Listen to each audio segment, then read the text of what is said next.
Thank you everyone for viewing our first presentation for the Louisiana Workers Toolkit for Understanding Your Rights at Work.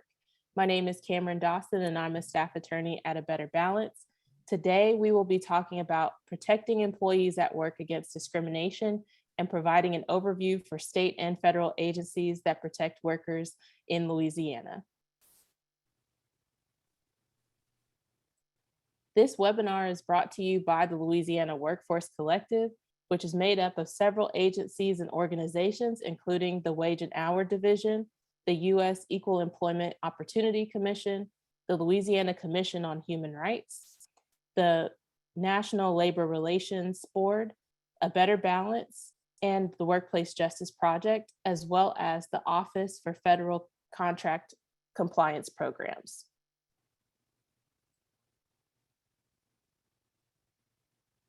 And like I said earlier, my name is Cameron Dawson. I'm a staff attorney at A Better Balance.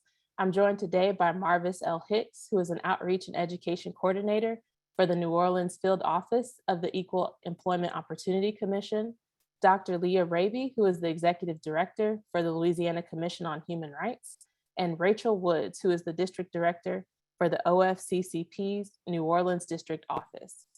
And today we're going to provide a brief overview of your rights in both federal and state agencies, and feel free to reach out to any of these agencies if you have questions at the end, and we'll also provide some resources.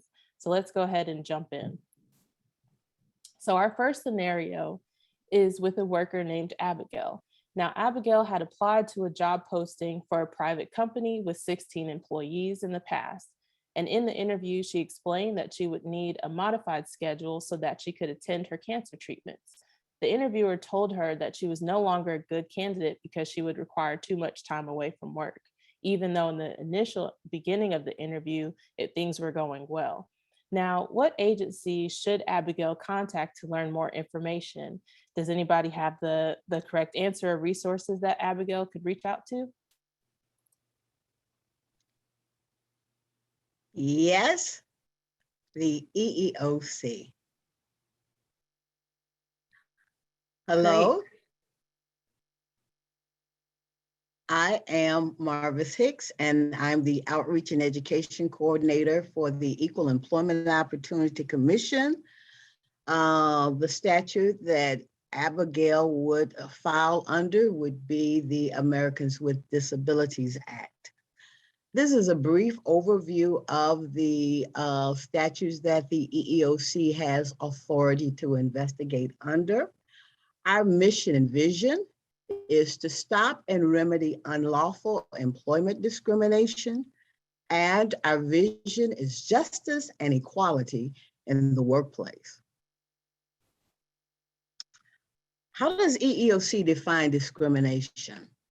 It is an unequal employment decision against a protected group because of a bias or prejudice made in the employment setting or workforce.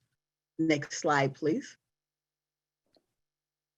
The laws enforced by the EEOC are Title VII of the Civil Rights Act of 1964, the Americans with Disabilities Act, Amendments Act of 2008,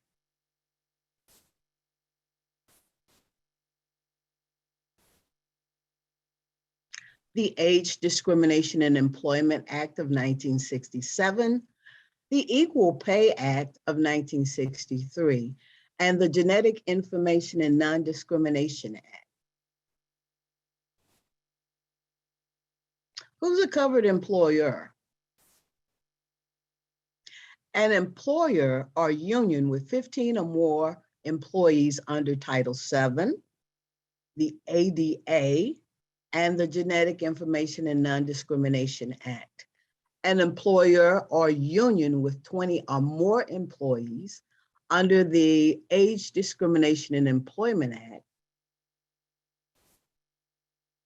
And under the Equal Pay Act, there is no requisite number.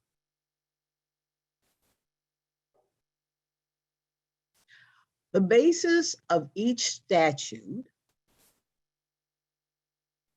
under Title VII for an employee to file a charge of discrimination, they would be identifying their race, their sex, including pregnancy and the LGBT, national origin, or religion.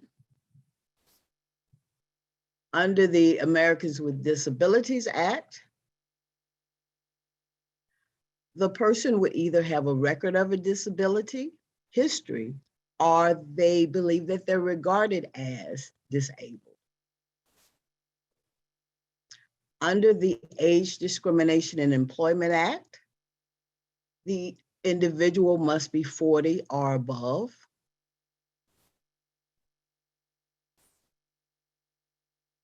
Under the Equal Pay Act, equal pay for equal work, which covers both males and females.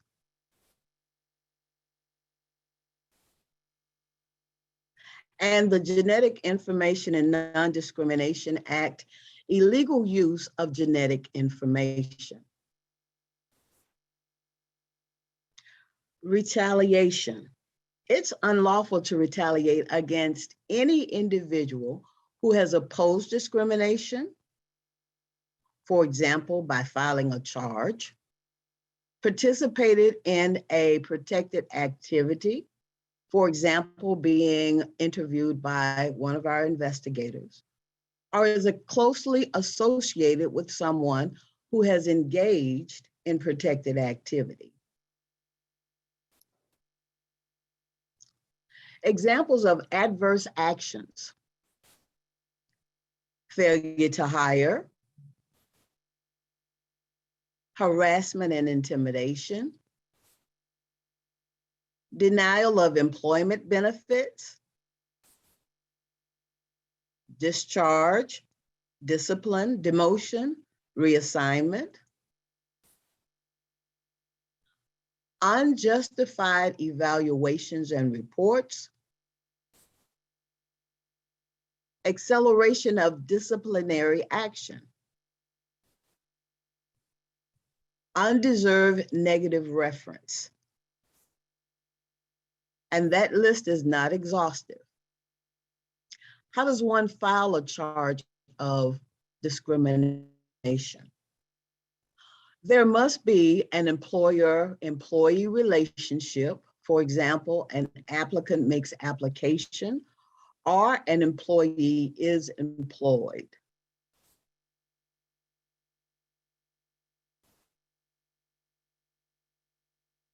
Allegation under one of the applicable statutes and basis.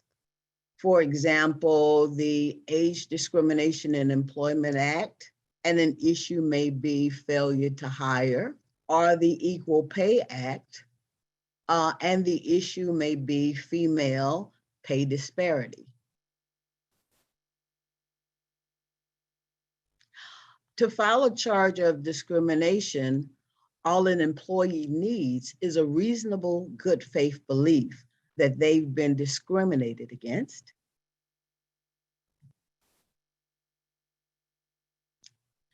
and the charge must be filed within 300 days from the last event.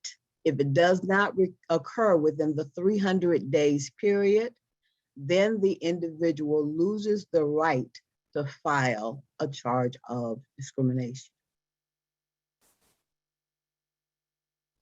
How to prepare for filing a charge of discrimination? We suggest that you collect your documentation, that is your relevant notes, dates, emails. Identify all persons with personal knowledge. Identify people that you are comparing yourself to on the job, and to identify all relevant witnesses. How does the investigator help, or what's the role of the investigator? The investigator listens to your story, helps identify statutes, bases, and/or issues, drafts the charge, serves the charge of discrimination on the employer, collects and analyzes evidence gathered from both sides, and conducts a neutral investigation. And what that means is that the investigator does not represent the person filing the charge or the employer, but is a neutral fact finder.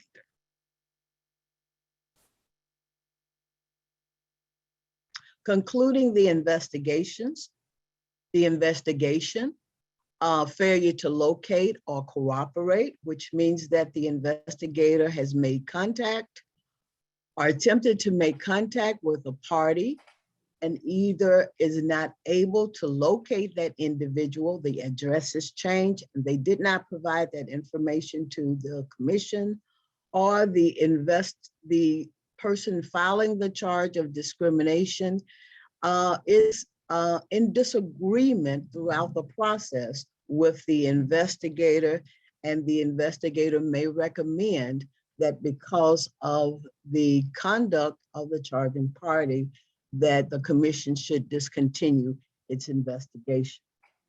The employee requests a notice of right to sue, and that is after 180 days with the commission, if the charging party is interested in pursuing this matter in court and to discontinue the investigation, that individual has a right to request a right to sue, and that request must be in writing. An employee requests to withdraw a charge of discrimination. For example, the parties have decided to resolve the matter outside of the commission, and they have settled the matter, and as a result, or as a term of the settlement agreement, the charging party is now requesting to stop the commission's investigation, and in writing has asked the commission to stop its process. Again, another way of concluding the investigation is settlement. Found discrimination, and that basically means that the commission has found that there is a violation of the statute, and that the commission is ready to move the parties to the next phase of the investigative process to conclude it. That process is called conciliation. And the parties are they provide their terms of how they are interested in resolving the matter. If that process is successful, then that concludes the investigation, because the parties are brought together through an agreement called a conciliation agreement. The terms are agreed upon by the parties. The commission will conclude its investigation. Or that we found that there is no discrimination, and that means that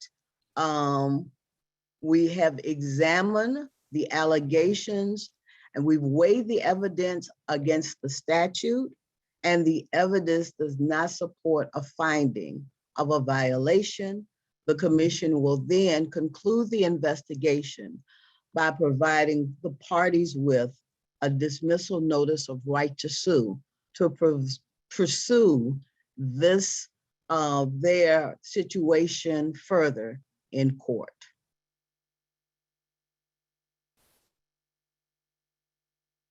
Again, my name is Marvis Hicks. I'm an outreach and education coordinator with the U.S. Equal Employment Opportunity Commission. We're located at 500 Porter Street, Suite 809. My phone number is 504-635-2554. Thank you and have a great day. Thank you so much, Marvis, for that helpful information. And just going back to our last typo, an applicant like Abigail could reach out to the Equal Employment Opportunity Commission within those 300 days and see, if her rights were violated by talking with an investigator. And then, they would go through that investigative process after she filed a complaint with the EEOC. But if you do have any questions about your rights, or if you have heard of, discriminatory acts, or are questioning what's going on at your workplace, definitely feel free to reach out to the EEOC, and they'll begin that process. And so I want to turn it over to our next speaker, who may be able to help out with this other hypothetical situation. So Brandon is a worker in Louisiana at a restaurant with 25 employees. His manager recently cut his schedule to only 10 hours a week after Brandon explained his concerns that the Black employees were only allowed to work in the back of the restaurant and never allowed to serve customers. Brandon's manager replied that customers are happier with the other servers. And Brandon thought that he and other employees were being treated negatively because of their race. And so I want to pose it to our next speaker to see what agency can Brandon contact to see if this is legal, what his manager is doing.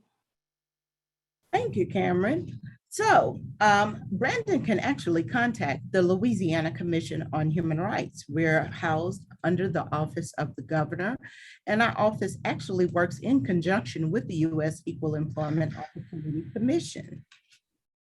And I'd also like to thank Marvis because she went into excellent detail regarding the processes and the steps in which complaints can be adjudicated through their office, because our process mirrors the EEOC's, except we are at the state level. And so now we'll proceed with a little bit more information for you.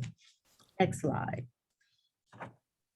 So let me tell you a little bit about the Louisiana Commission on Human Rights. We were created by Act 886 of the 1988 legislature, and it was signed by then the late Governor Edwin W. Edwards on July the 22nd, 1992.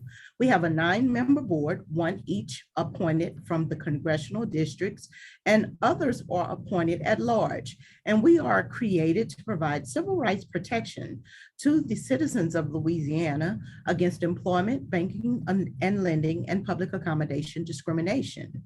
And the statutory authority, duties, and responsibilities of the Louisiana Commission on Human Rights can be found under Louisiana Revised Statutes 51-2231 through 2265, which actually creates the commission. And then our enforcement authority comes from Louisiana Employment Discrimination Law, which can be found at Louisiana Revised Statute 23301 through 392. Next slide, please. So what is LCHR looking for when you filing a complaint? You have certain steps and guidelines that you need to meet. Are you a part of a protective class? Did your complaint file, are you filing based on your race, color, sex, age, disability, national origin, pregnancy, childbirth, or related medical conditions, or sickle cell trait? In some cases, the incident must have occurred to someone similarly situated, but the outcome was different. So you can't compare yourself to your supervisor, but you can compare yourself to your coworker. The number of employees employed by the company. So to file a complaint with the Commission on Human Rights, you must have at least 20 or more employees, and 26 as it relates to pregnancy. However, we will take your complaint if you have at least the 15 or more on behalf of the EEOC to protect your rights, and then established when the last alleged act of discrimination has occurred. If your complaint meets all of the required guidelines, the required number of employees, the discriminatory act was done within the past 180 days, the LCHR jurisdictional limit, and I'll discuss that further about the 180 days versus the 300 days. If you are similarly situated, but the outcome was different, and the alleged violation is covered by the statutes enforced by our office. Next slide, please. So now let's get into jurisdictional timeframes for LCHR and the EEOC, and that's Louisiana Commission on Human Rights and the Equal Employment Opportunity Commission. As I mentioned, LCHR has a 180-day jurisdictional limit from the last alleged act from the violation that you're complaining of. Now, EEOC's jurisdictional limit is 300 days, and it extends to 300 days because they have a state office that exists. Now, if the state office did not exist, then EEOC's jurisdictional time frame would be 180. Now, the employer must have at least 20 or more employees to file a complaint with LCHR. And with EEOC, it's 15 or more.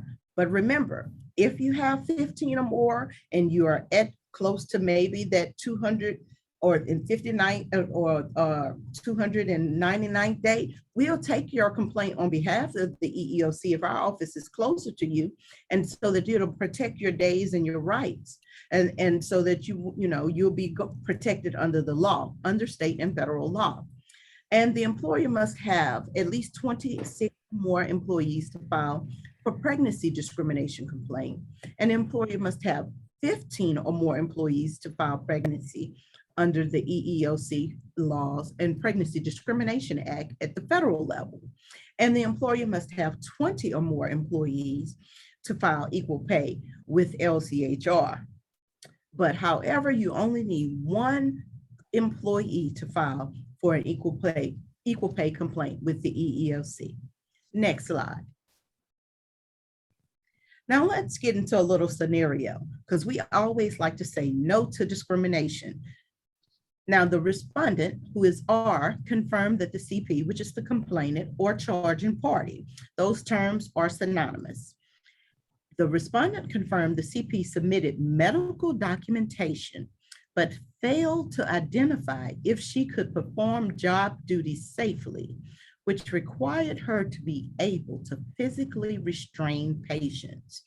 And the respondent did not call the CP to return. So the respondent contends that restraining patients was an essential part of the complainant's duties. And then the respondent contends that in her position, the CP could be attacked by the patients. And the respondent attempted to contact the CP multiple times to no avail. However, the respondent also contacted CP and informed her that her failure to notify them of her intent or ability to return to work would result in job abandonment, and that no other jobs were available. So the CP received a handbook about no call, no show policies, must notify the supervisor, and CP was terminated for job abandonment. Would this be a cause or no cause complaint? Well, the ruling in our office was it was a cause complaint. Why? The respondent is liable for discrimination because there was no evidence that the complainant was unable to perform the essential functions of her job or would have posed a direct threat to herself or others safely in her job. And further, in our investigation, it was found that the respondent not accepting medical certification, indicating that the CP had no restrictions, indicated that respondent focused on the CP's condition. In this instance, it was pregnancy and not on limitations.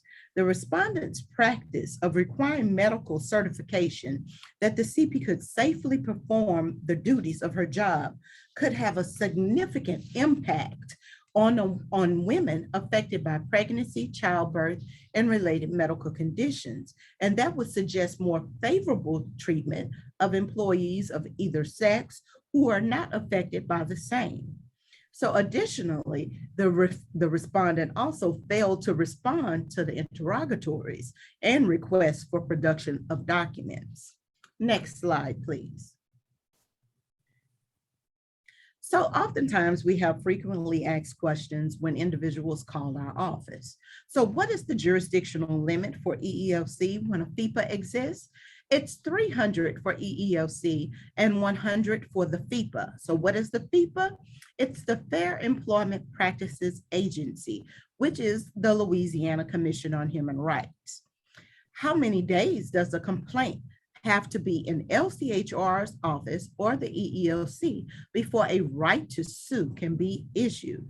180 days. Give us an opportunity at the administrative level to be able to pursue your complaint. Now, we're not robotic. it takes us time to be able to process this complaint. And it also takes time for the respondent to be able to address the allegations that have been made against them. Can you file your complaint with both agencies? Yes, but it's not necessary. It is rather duplicative, and we do speak to each other quite often. And so what will happen is your complaint will cancel out. It will be considered as dual file and you only need to file with one agency. Now, should a complaint be filed with LCHR before proceeding to court? No, you do not have to file a complaint on the state level to proceed to state court. However, a right to sue request is needed to proceed to federal court, and that is only issued by the EEOC. And what is the main difference between LCHR and the EEOC? LCHR is the state entity and EEOC is the federal entity. Next slide, please. So I thank you for the opportunity to present to you today. My name is Dr. Leah Raby, and if you have any further questions, I may be reached at 225-342-6969, and my email address is lraby@lchrgov.net, and the website is www.gov.la.gov/LCHR. Thank you for your time and attention. Thank you so much, Dr. Raby, for that informative presentation. And just want to, reiterate that workers like Brandon who may be going through issues related to their job, if they think that it's race discrimination or if there are other discriminatory actions that are happening against them or other workers, they can definitely contact the Louisiana Commission on Human Rights and find out, more information about their rights there in Louisiana. And those FAQs were definitely helpful to clear up some confusion between the two agencies. But it's always best, to directly contact these agencies if you do have further questions. So that brings me to our last hypothetical situation. And this involves a worker named Cynthia who works at a company with 100 employees that contracts with the federal government. Now, before going on maternity leave, she requested to use her paid sick leave and vacation, but she was denied. And her request was denied, unlike other employees who used paid sick leave and vacation to recover from knee surgery. So what agency can Cynthia contact for more information? And I will turn it over to our next presenter who may have some answers for Cynthia and workers like her. Thanks, Cameron. This is Rachel Woods. I am with the Office of Federal Contract Compliance Programs, also known as OFCCP. I am the District Director for the New Orleans District Office, and Cynthia may possibly want to file her complaint with me. Next slide, please. During this presentation, I will review OFCCP's mission, our structure, the laws we enforce. I'll also generally review how OFCCP's compliance officers conduct compliance evaluations of covered contractors and subcontractors, and what to do if you believe you or someone you know has experienced discrimination in employment. Next slide, please. OFCCP, a civil rights agency within the U.S. Department of Labor, evaluates the employment practices of companies doing business with the federal government. We conduct compliance evaluations of the employment practices of covered federal contractors and subcontractors to ensure that they are not engaging in unlawful employment discrimination and that they are complying with their affirmative action requirements. Affirmative action includes, for example, outreach and recruitment activities. Generally speaking, OFCCP's regulations seek to ensure that all qualified applicants and employees have the same opportunity to seek, obtain, and retain a job, as well as be promoted and paid fairly. Covered federal contractors and subcontractors are prohibited from discriminating in employment on the basis of race, color, national origin, sex, sexual orientation, gender identity, religion, disability, or protected veteran status. Additionally, contractors are prohibited from taking discriminatory actions, including termination, against applicants and employees for attempting to learn if they are victims of pay discrimination, and in certain instances, sharing information with their coworkers. Next slide, please. Laws OFCCP enforces. Executive Order 11246 applies to employers with federal contracts and subcontracts and federal assisted construction contracts and subcontracts of more than $10,000. It prohibits these employers from discriminating in their hiring and other employment decisions based on race, color, sex, sexual orientation, gender identity, religion, and national origin. Additionally, it protects applicants and employees from discriminatory discipline, including firing for asking about and discussing or disclosing their pay or the pay of their coworkers.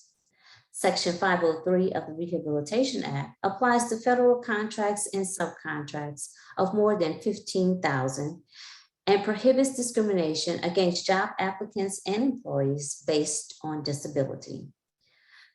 Vietnam Era Veterans Readjustment Act, also known as VERA, applies to federal contracts and subcontracts of $150,000 or more and prohibits discrimination in all personnel practice for protected veterans.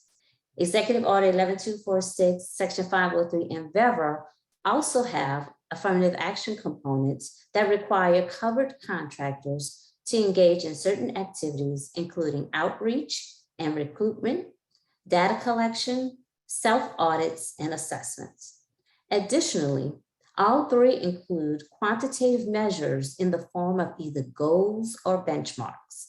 Executive Order 11246 and Section 503 include utilization goals, while VERA includes an annual hiring benchmark for protected veterans. Before I move on, there's one thing I want to highlight. Federally assisted constructed contractors are not required to comply with Section 503 or VERA. Next slide, please. So who's a federal contractor?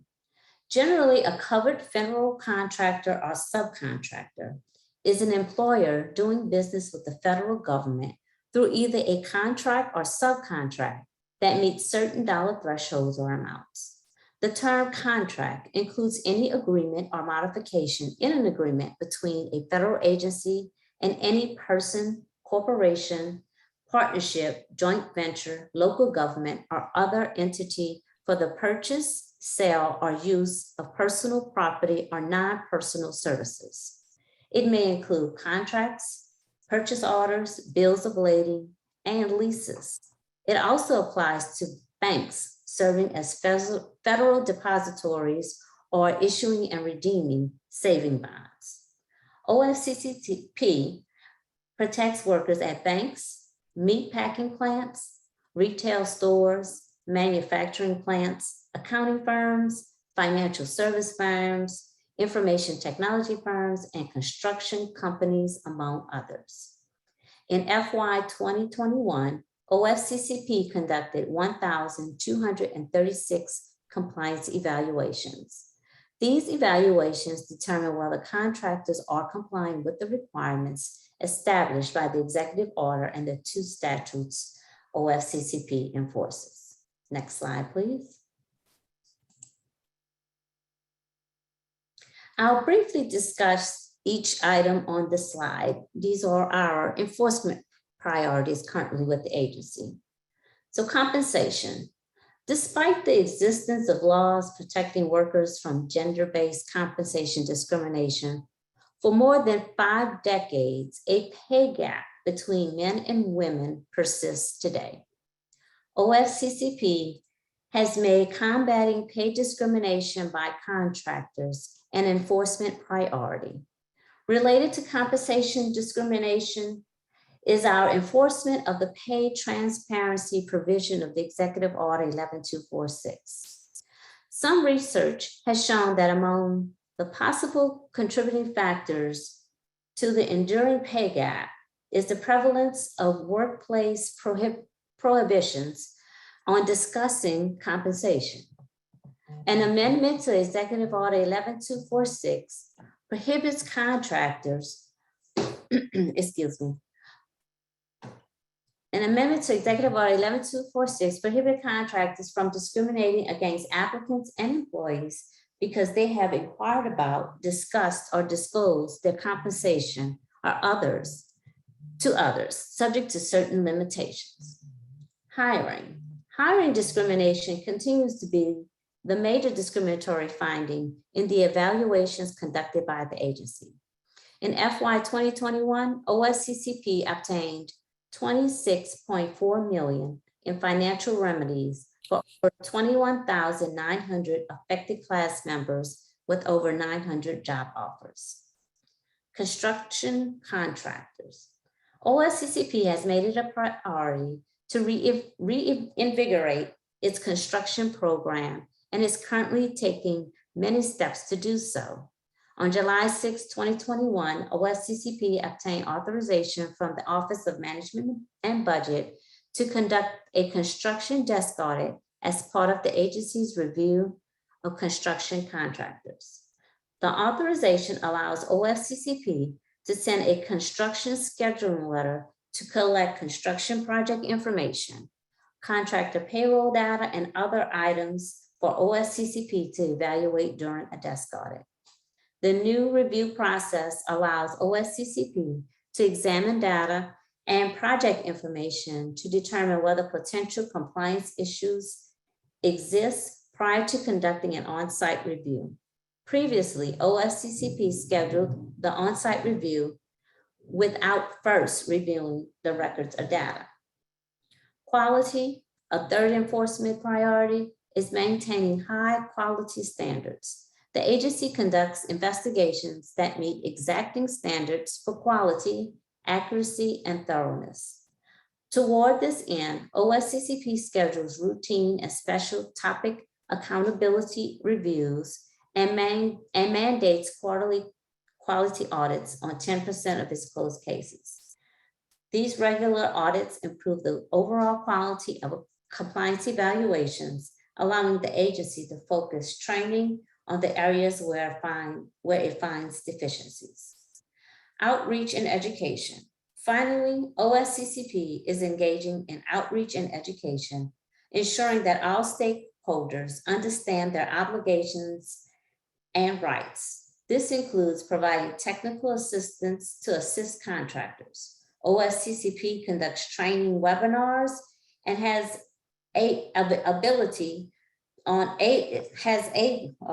available on its website fact sheets, brochures, and other materials, such as sample affirmative action programs. Additionally, OFCCP has developed an online tool for class members, which allows individuals who may have been affected by employment discrimination to look up cases to determine if they're eligible for compensation or consideration for a job. Next slide, please. OFCCP's enforcement. OFCCP's enforcement is conducted by over 450 compliance officers located in nearly 50 regional district and area offices throughout the United States, including the offices in Guam and Puerto Rico.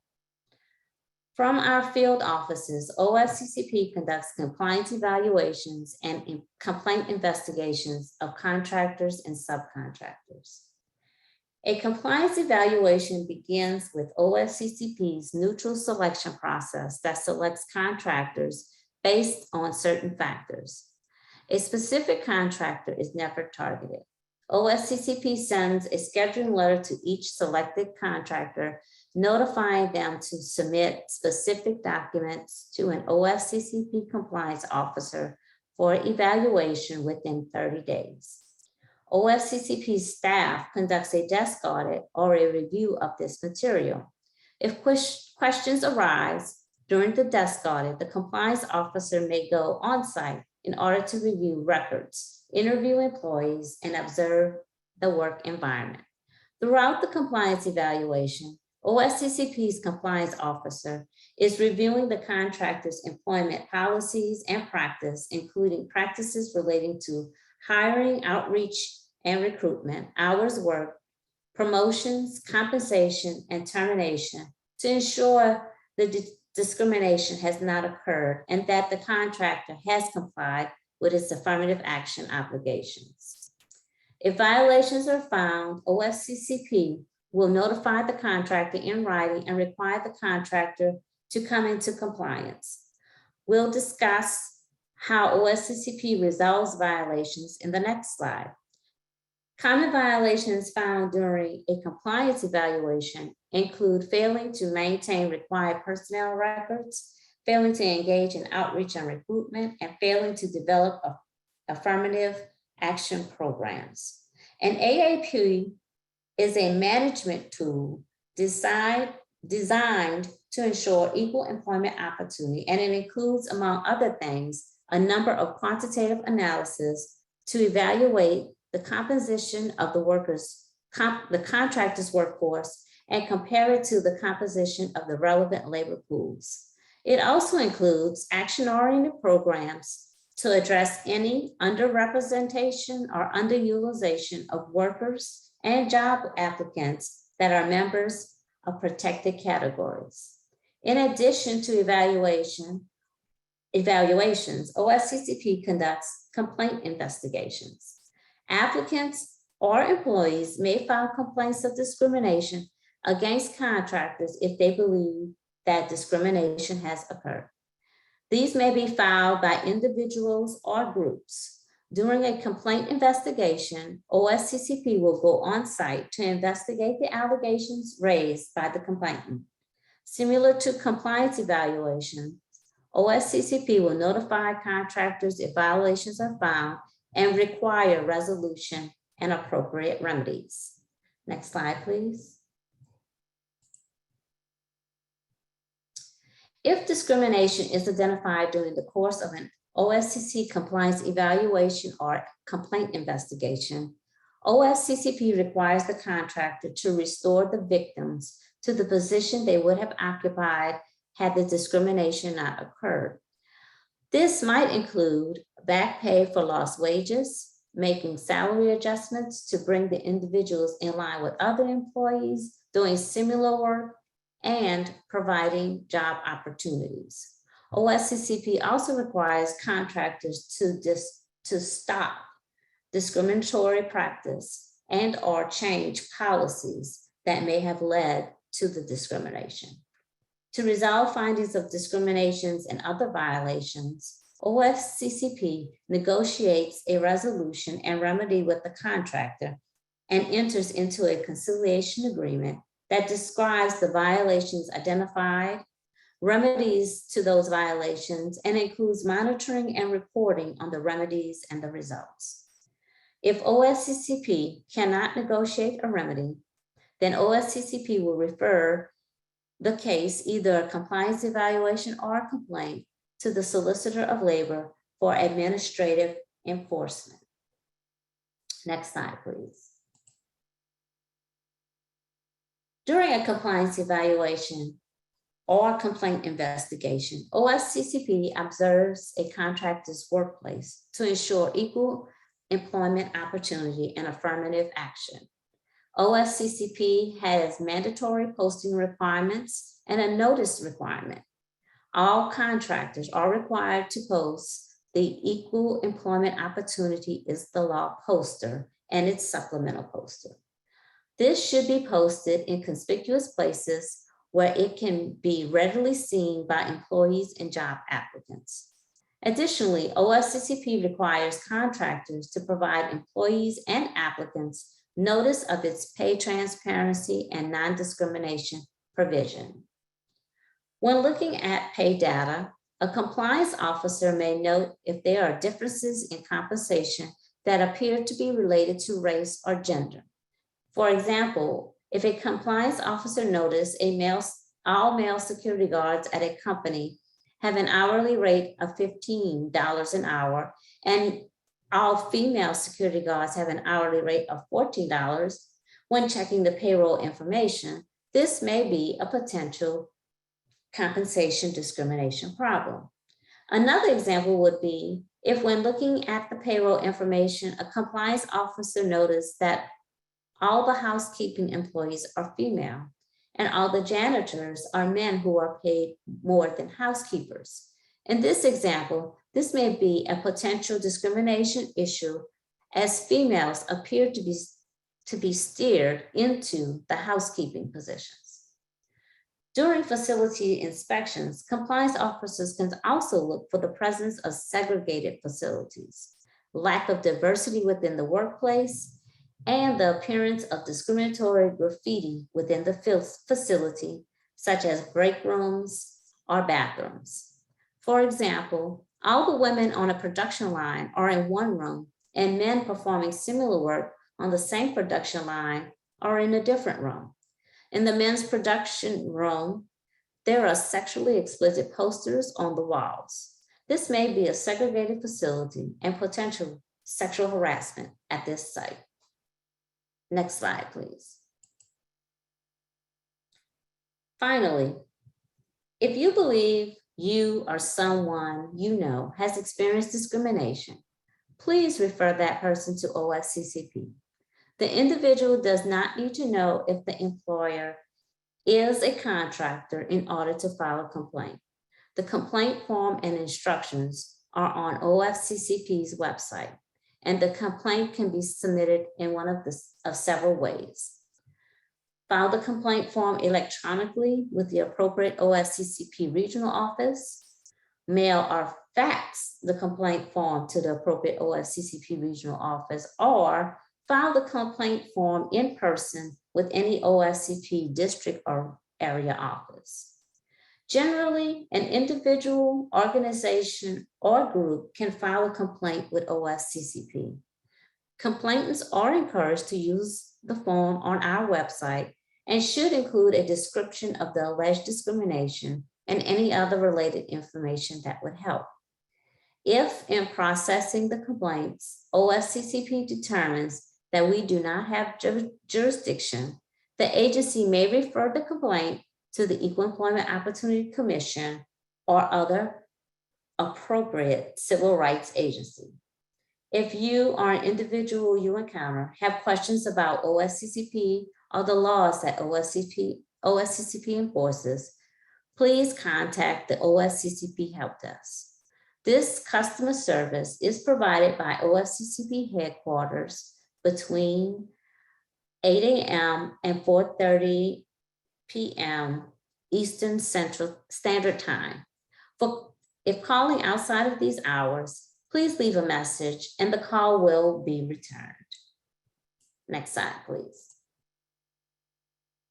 This has been a brief overview of OFCCP, our enforcement authorities, and the requirements of federal contractors and subcontractors. On your slide is our contact information and the links to our website.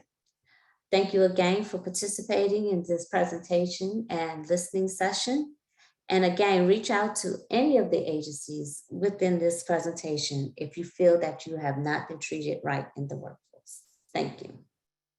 Thank you so much, Rachel, for that in-depth overview of the OFCCP's enforcement measures and also what the OFCCP does, whether or not you're an employee or of a business or a government office or even a federal contractor or subcontractor. You do have rights in the workplace, and we hope that you'll learn, especially where to go if you do have questions about your rights. And before we end today's presentation, I just wanted to share some additional resources for workers in Louisiana. If you have questions about your rights in the workplace, you can contact A Better Balance's free and confidential legal helpline. We are a national nonprofit legal advocacy organization that is dedicated to using the power of the law to advance justice for workers so that they can care for themselves and their loved ones without jeopardizing their economic security. And so we do this work by focusing on a few priority areas. That includes pregnancy accommodations if you have a disability and you are looking for a minor job change at work, but you have questions about how to talk to your employer about those accommodations, as well as paid or unpaid sick time or family and medical leave. And we also still have resources on your rights during COVID-19 if you have questions about how to talk to your employer about your needs. And you can contact the Better Balance at 1-833-NEED-ABB, or you can visit our website at abetterbalance.org. And we do have a Louisiana state Know Your Rights hub that does go through these different scenarios and provides a brief overview of some of the laws that our great presenters talked about today. And you can visit that workplace rights hub at abetterbalance.org/knowyourrights. And just want to say thank you again for viewing our presentation, and please be safe and feel free to join us again for our other future presentations in our Louisiana Toolkit for Workers. Have a wonderful day.